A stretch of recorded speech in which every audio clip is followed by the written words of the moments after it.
We have some people who they don't get to own firearms for whatever reason, and they can come borrow one of ours and shoot it at the range. And it's a lot of fun for them. It's just something they never get to do. That's part of it. For some reason. So this is a special event for felons? I mean, maybe their wife won't let them own a gun. Oh, the Anti-Valentines Day. This is perfect. Evel Knievel inspired millions of us with his courage and perseverance. We're building a museum so you can relive those memories and be reinvigorated with that spirit of bravery. My name is Evel Knievel. I'm a professional daredevil. Along the way, we meet people involved in the life, the times, and the legacy of the King of Daredevils. Here with their stories is your host, Joe Friday. Welcome to the Thrill Show from the Evel Knievel Museum. I'm Joe. This is Jason. Hello. As you know, the Thrill Show is built around action, inspiration, and Evel Knievel was all about that, and Jason is all about that. Action and inspiration for a good cause. If you like to blow stuff up, race cars, and shoot guns, this is the event. This is it. Yeah. This is. So, Jason, can you tell us about Man Day, Kansas, and what's going to happen here in April? Sure. In 2007, I had a college friend, and he was living in Oklahoma and in the country outside of Enid. And this was kind of an anti-Valentines Day thing that he got together some college friends for the purpose of shooting guns, eating meat, kind of being stupid, just having a good time. And they made this creed, and they, is all about this anti-Valentine's Day thing. Is it in February? I can't remember if the original one was. I think it was a certain number of weeks after or something like that. I mean, honestly, and even though we want to be all manly about it, it was like when he could get the house away from his wife, right? Because he'd invite these guys over and he has 3 daughters and a wife, and, he was kicking them out. And it's like, we're going to be man this weekend, nobody around. And so it was all tongue in cheek, man day, ha, ha, ha kind of thing. And, so the rule, like he started with 6, 7, 10 guys or something like that, and they wrote up this declaration of man, and it was all pretty funny. But basically, it was just having a good time doing stupid stuff. The rule was that if you had been to Man Day, you could invite somebody else to Man Day next time. He was a farmer and ran an irrigation company, which will be important as we talk a little further. He had meat and all this stuff, and it was kind of like well, if it's here, you can have it kind of day. I mean, it was super generous on his part and really fun. So I think the first 2 happened, and then I got invited along the way from somebody I knew who had been there. And so I got to go to my first one. And so that was like 2007. So the church that he was going to at the time in Enid started getting involved with some ministry that was happening in Niger with I'll call it Hosanna Niger. It's called officially Hosanna Institute of the Sahel. Okay, Hosanna Niger.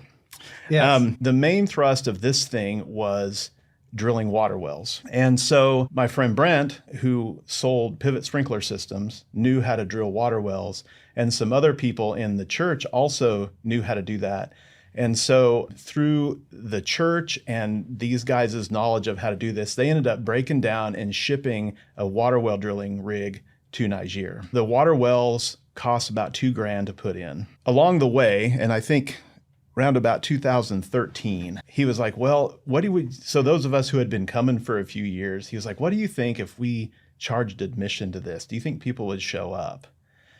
And we're like, yeah, I think so. And so that's how the 2 things ended up merging. So I love the organic nature of it. It was like this stupid day of just being dorks and kind of like even being unsafe about things and the different events that we ended up doing as a kind of a mainstay of Man Day, all formulated during this time, And so anyway, that's how it started. But back to your original question, what is Man Day?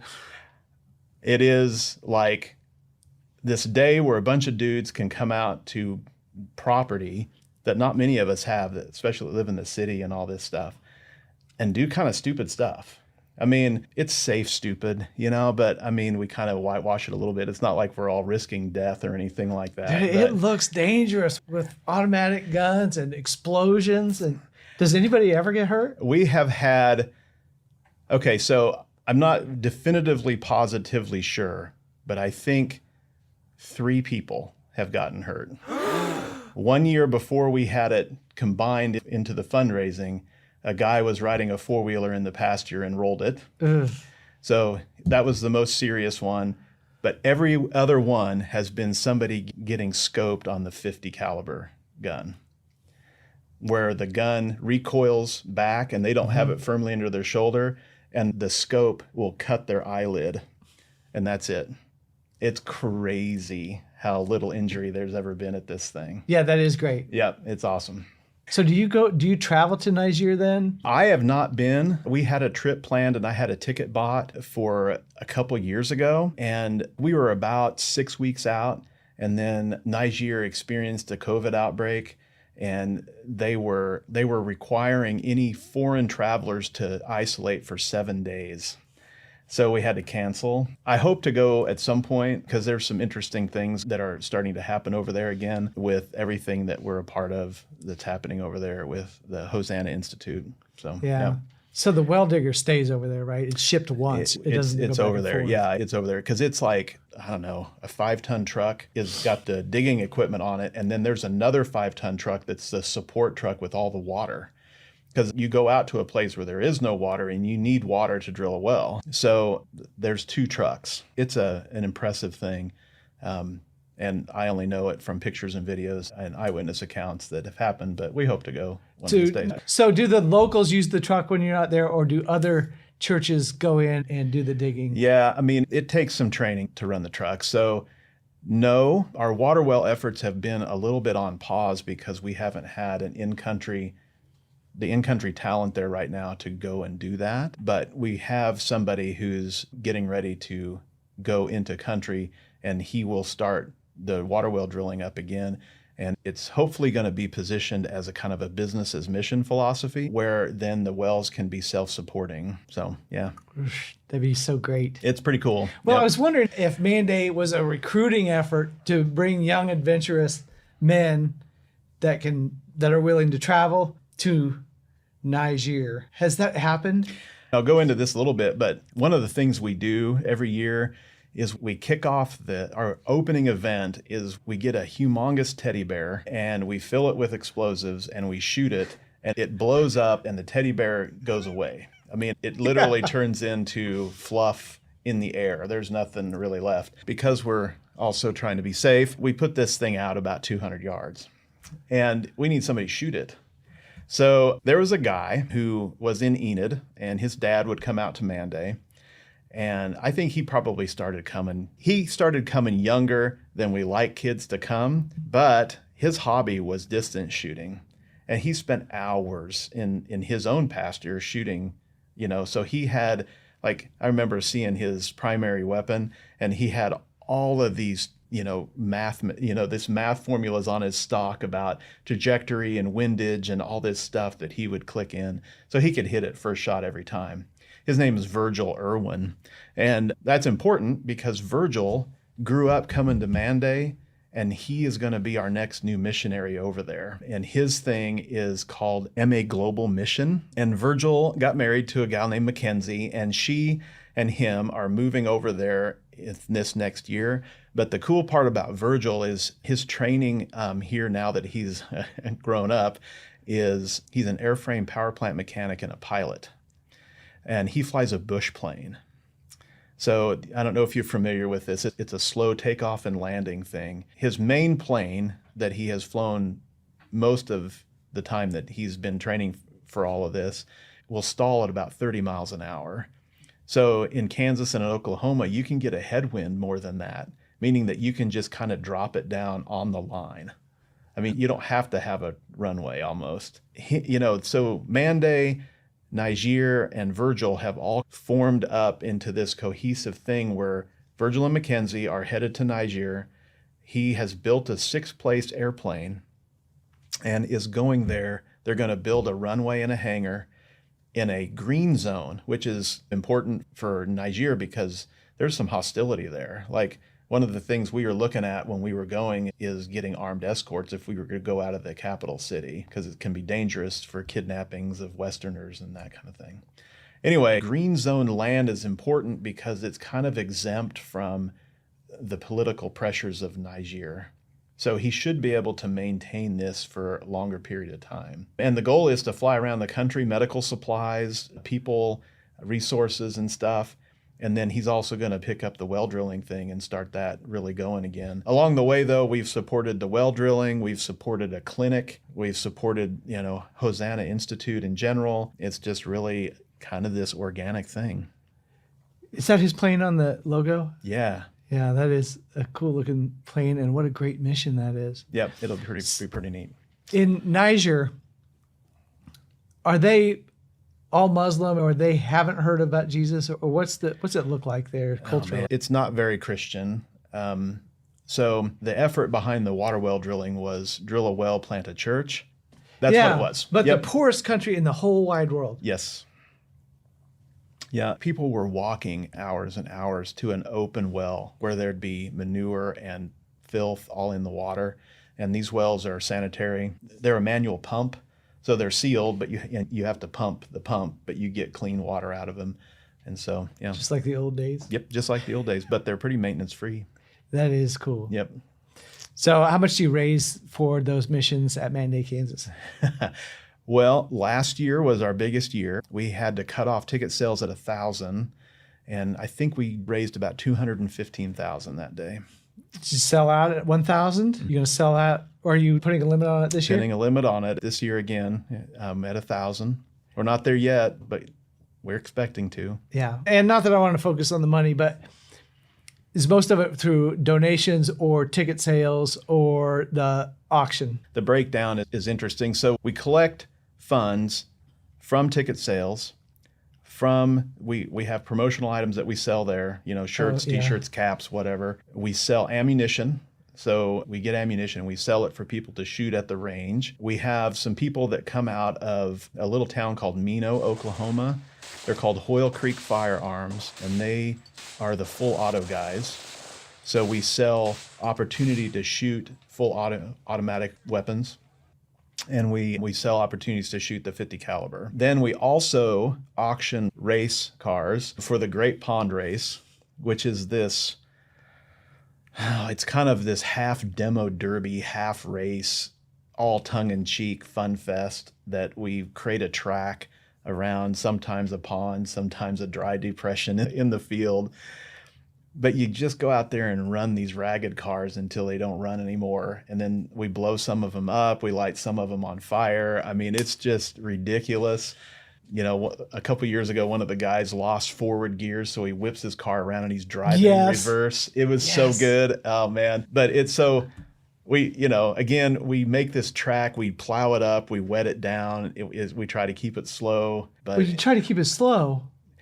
40. I mean, you say it's all for fun and it's all for charity, but dude, I'm going to buy a car. Have you ever bought a car? Oh, yeah. How much do these cars go for? The first one, like first choice, will bring $3,000 to $4,000. What did you get? Oh, I've done it two ways. So like the best way to possibly do it, because most of us. Good, I need some pointers because I'm going to win this race. Most of us, if you have the ability to drop $3,000 on a car, great, come and buy a car. Most of us don't have the ability to drop $3,000 or $4,000 on a junk car that we're going to go race for a couple hours. Mm-hmm. So the best way to do it is get 4 or 5 friends. All of you chip in $200-$300, and we'll sell cars. Like last year, I think we got some that were selling for around $1,000. Okay. So do you sell out of cars? Yeah. Yeah. And then you can also, if you want to be reassured that you're going to get a car, yes, you can bring your own. Now, your own car costs $650 at the gate. We're losing the opportunity to sell you a car, but you're bringing it for sure thing. So bring your car, pay us $650, but you got to leave it.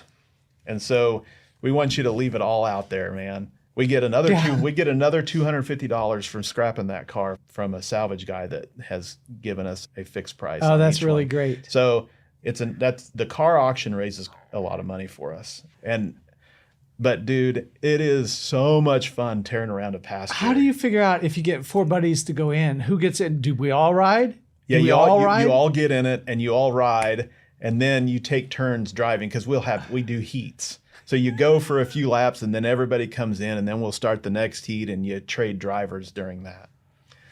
Okay. But, I was dude- trying to figure out what I'm looking forward to most. I got 4 tickets, Okay. and the race really sounds fun. The race is Do a I win blast. anything? You win the get out of the car and take it home like, can you believe I did that? You know, that kind of stuff. Bring your own trophy.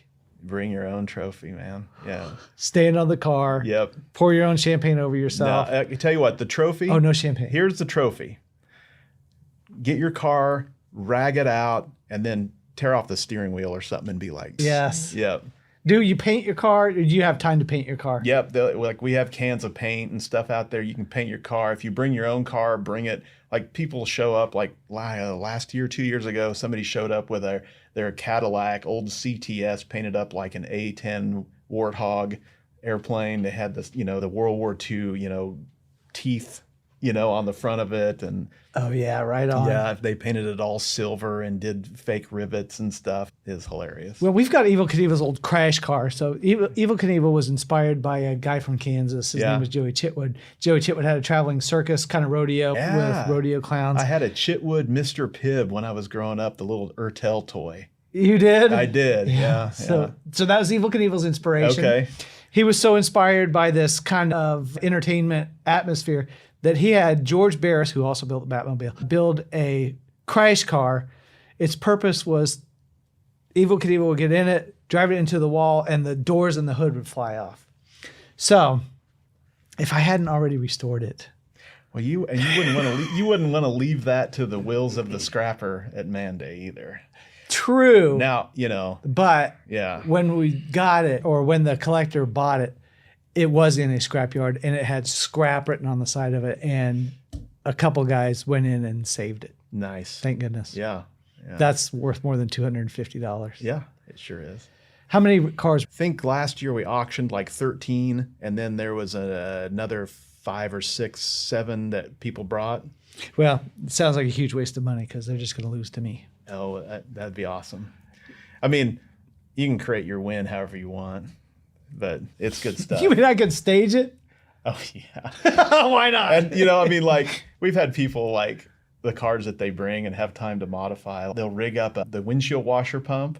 They'll fill it with thinned out transmission fluid and then put it into the intake so they can squirt oil into the engine that makes a smoke screen behind them.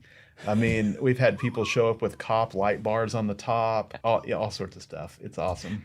That's so great. Yeah. The car thing has been one of the funnest things. And I tell you, just like Manday itself, I think I had gone 1 year and we spent a lot of time riding 4-wheelers around this pond that our organizer had in his field.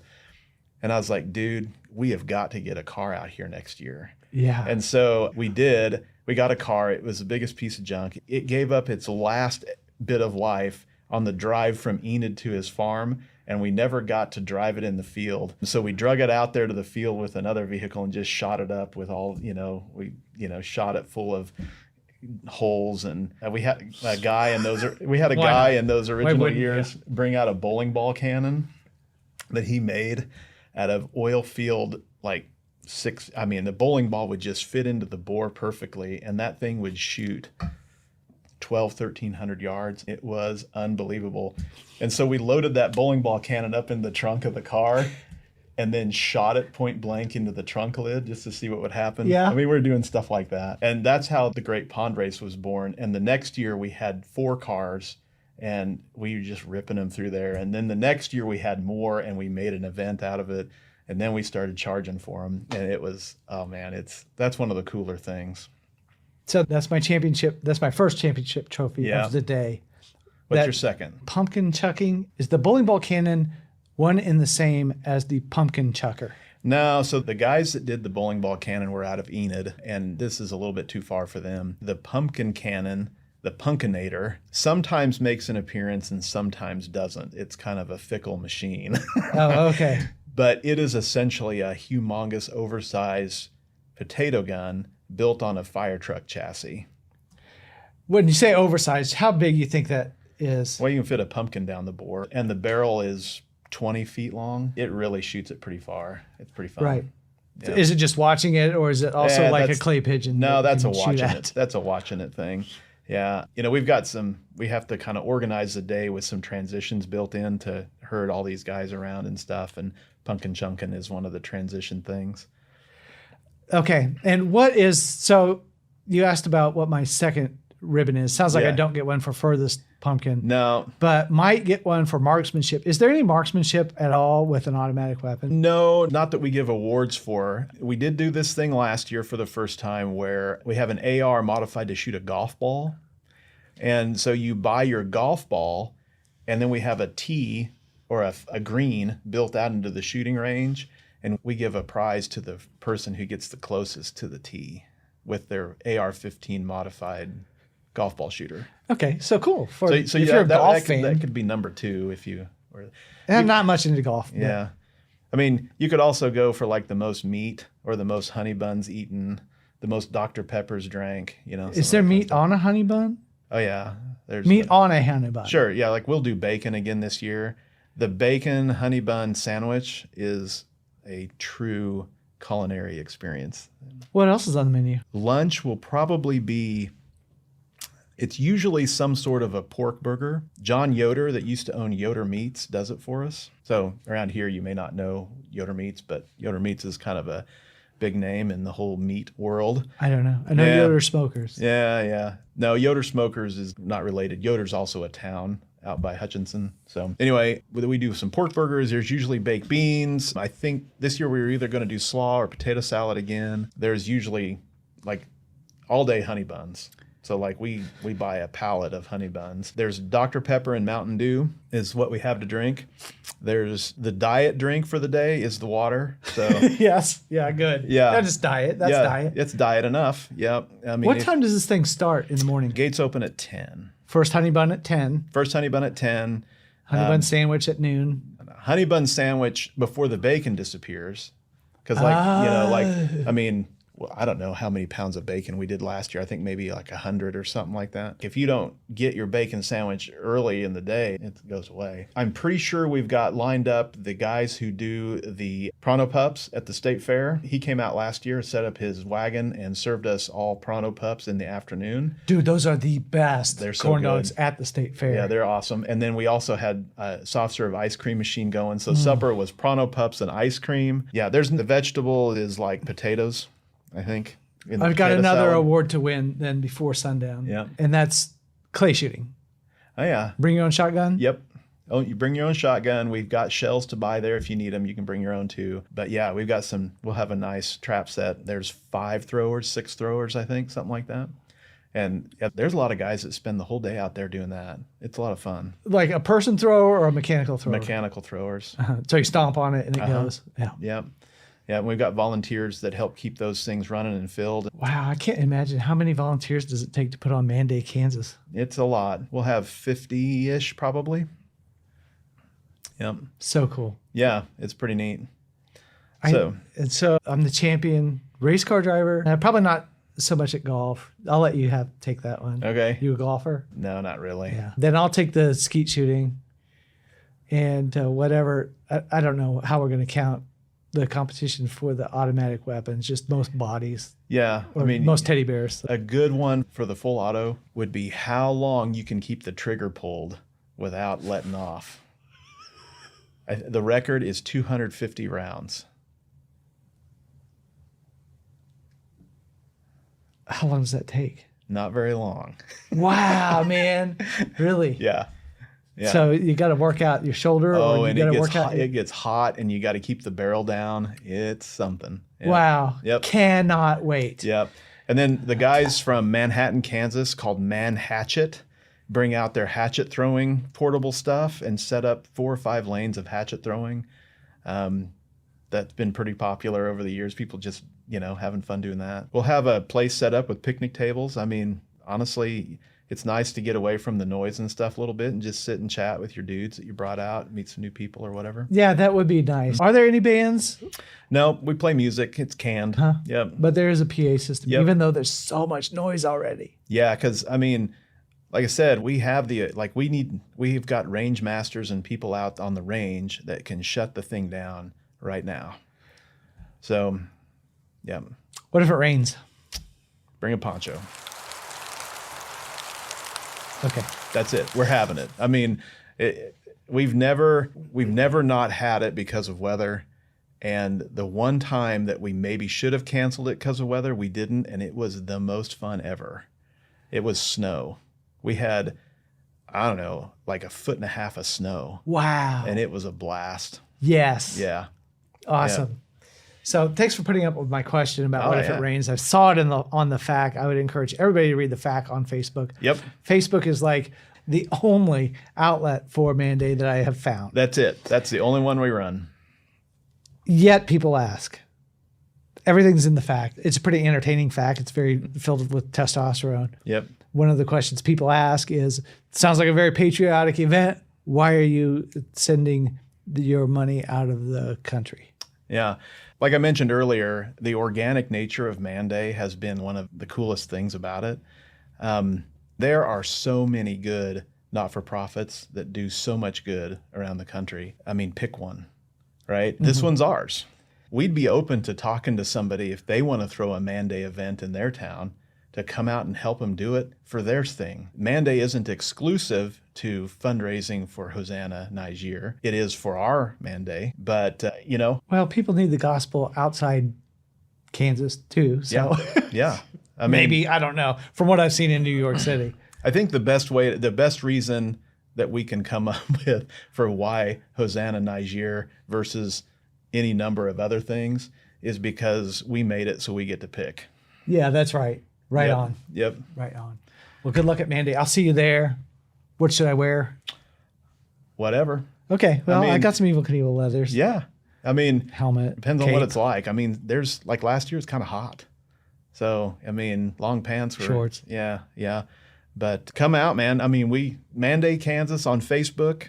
You follow the links. We're doing a service this year that helps us sell the tickets and gets the waiver and everything done for you ahead of time. We should just be able to scan your phone walking in the door this year. So that's kind of new for us and should help us. I love that. Yeah. I love that. I saw that you can register. You can still buy your tickets even without having a name on it. I don't know who I'm taking yet. Yeah. In terms of Manday this year, we just need people to show up, and that's what we're still looking for. We're still wanting to get it to the 1,000 and shut it down like we did last year. What do I got to do to convince you to come to Manday, Kansas? I mean, it's funny because like shooting guns and stuff like that I like to do it, but it's not like a humongous hobby for me. My biggest joy of that day is watching everybody else have the time of their lives doing crap that they don't ever get to do. Like the first time I drove a car in the pasture, I was like, oh my goodness, I cannot believe I'm wasting this Acura out here. Like I'm born and bred like this Midwest Kansas boy who doesn't leave their plate full at the table, right? And I'm out here wasting this Acura Integra. It was like, I am ripping this thing apart in the field and who cares? And it was so awesome. So the car thing for me is fun. I don't always get to do it because it's a lot of work for me that day, but it's worth it. We have some people who they don't get to own firearms for whatever reason or whatever, and they can come borrow one of ours and shoot it at the range.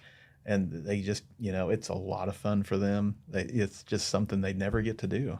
That's part of it. For some reason. So this is a special event for felons? Maybe. Who don't? I'll just leave that there. Okay. I mean, maybe their wife won't let them own a gun. Oh, the Anti-Valentines Day. This is perfect. This is great. I cannot wait. Yep. So we've brought this to your ear holes. Now you know about Manday, Kansas. I don't think there's anything we left out. I don't think so. So here's how you can get signed up for Manday right now. Facebook, Manday, Kansas. Find the link, click it, put your information in, your credit card, you're in. So easy. Yep. Well, one other thing about that. It gets you into the gate. It gets you a t-shirt. It says Man Day on it. It gets you 1 ticket into the AR-15 raffle. It gets you 2 meals and all the honey buns and Dr. Pepper you can drink. Bring your cash for the cars, the bullets, and the swag you want to take home. Oh my gosh, I can't even imagine how much cash I'm going to need to bring to buy all these awards and trophies. Yeah. So we need to break $215,000 this year. Let's do it. Oh, yeah, perfect. It's great to have goals. You're going to hit every single one of those goals. Hope so. And I want to thank you for spending time with us today. This is, again, Jason with Man Day. And good luck with your event. Happy landings. I will see you there. Cape on. Sweet. I appreciate the opportunity a lot. All right, brother.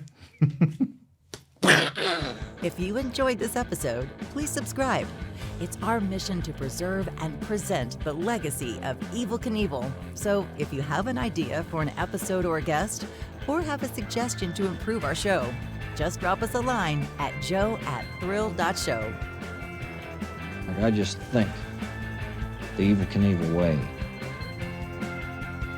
We leave you with the encouraging words from the book of Deuteronomy. Be strong and courageous. Do not be afraid or terrified, for the Lord your God goes with you. He will never leave you or forsake you. Until next time, happy landings.